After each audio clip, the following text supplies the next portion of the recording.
যেখানে ভক্তদের মনে উচ্ছ্বাস, সেখানেই বিতর্কের ছায়া। দীঘার নতুন জগন্নাথ মন্দির ঘিরে অনেক প্রশ্ন উঠেছে। এটা কি সত্যি এক নতুন তীর্থস্থান, নাকি শুধুই পুরীর মন্দিরের একটি কপি? পরিবেশবিদরা বলছেন, মন্দিরের নির্মাণের জন্য প্রচুর গাছ কাটা হয়েছে, যা প্রকৃতির ওপর প্রভাব ফেলতে পারে। আবার রাজনীতির মঞ্চেও মন্দিরটি আলোচনার কেন্দ্রবিন্দু। প্রথম 6 মাস যত ভোগ থেকে শুরু করে যা যা খরচ, মেনটেনেন্স সবটাই গভর্নমেন্টকে করতে হবে। মন্দির, মসজিদ, গুরুদ্বারা, গির্জা সবটাই আমাদের হৃদয়ে থাকে। এটি কি ধর্মীয় ভাবাবেগ, নাকি একটি রাজনৈতিক স্ট্র্যাটেজি? আর সবচেয়ে বড় প্রশ্ন, পুরীর মতো কি এখানে অলৌকিকতা বা আধ্যাত্মিক শক্তির অনুভূতি থাকবে, নাকি এটি শুধুই পশ্চিমবঙ্গের আরেকটি পর্যটন কেন্দ্র হয়ে উঠবে?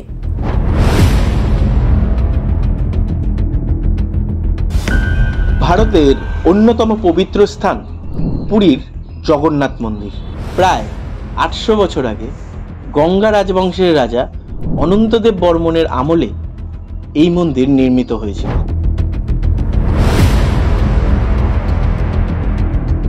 পুরীর মন্দিরের সবচেয়ে রহস্যময় দিক হল এর দৈব শক্তি ও অলৌকিক ঘটনা। যেমন, মন্দিরের পতাকা প্রতিদিন হাওয়ার বিপরীতে ওড়ে। মন্দিরের গম্বুজের ছায়া দিনের বেলা মাটিতে পড়ে না। মন্দিরের ভেতরে রান্না করা প্রসাদ কখনো কম পড়ে না, আবার অতিরিক্তও হয় না। এছাড়াও জগন্নাথ মন্দিরের মূল আকর্ষণ হলো এখানকার রথ উৎসব। প্রতি বছর প্রায় লক্ষ লক্ষ দর্শনার্থী আসেন জগন্নাথ, বলরাম এবং সুভদ্রার দর্শন করতে ও রথের দড়িতে টান দিতে। এখানকার মূল মন্দিরের বিগ্রহগুলি কাঠের তৈরি, যা 8, 12 অথবা 19 বছর পর পর বদলানো হয়।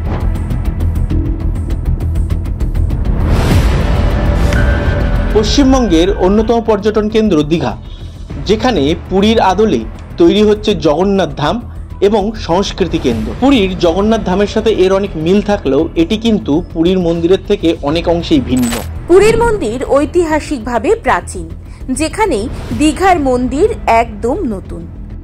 পুরীর মূর্তি কাঠের তৈরি, কিন্তু দীঘার মূর্তি পাথরের তৈরি হবে। পুরীর মন্দিরের স্থাপত্য পুরনো কলিঙ্গ শৈলীর, কিন্তু দীঘার মন্দিরের নকশা হিটকো দ্বারা তৈরি হবে। পুরীর মন্দিরে ধর্মীয় গুরুত্ব অনেক বেশি, কিন্তু দীঘার মন্দির মূলত পর্যটনদের জন্য তৈরি হচ্ছে। দীঘার মন্দির 25 একর জমির ওপর তৈরি হচ্ছে, যার উচ্চতা 213 ফুট। মন্দিরের নির্মাণ শুরু হয় 2022 সালের 3রা মে এবং এটি 200 কোটি টাকার বাজেটের প্রকল্প।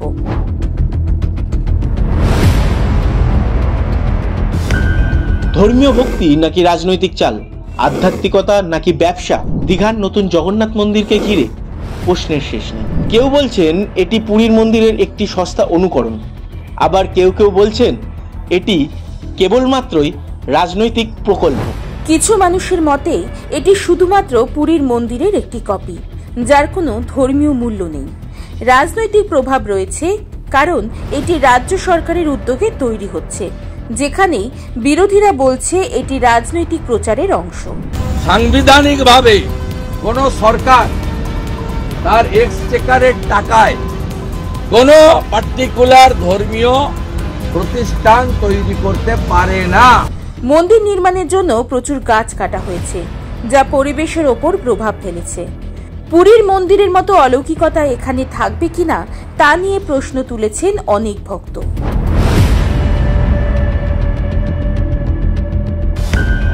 পুরীর জগন্নাথ মন্দির যুগ যুগ ধরে ভক্তদের জন্য এক আশ্চর্যের স্থান। দেবতার মহিমা, অলৌকিক ঘটনা আর গভীর আধ্যাত্মিকতা মিলিয়ে এটি শুধুমাত্র একটি মন্দির নয়, বরং বিশ্বাসের প্রতীক।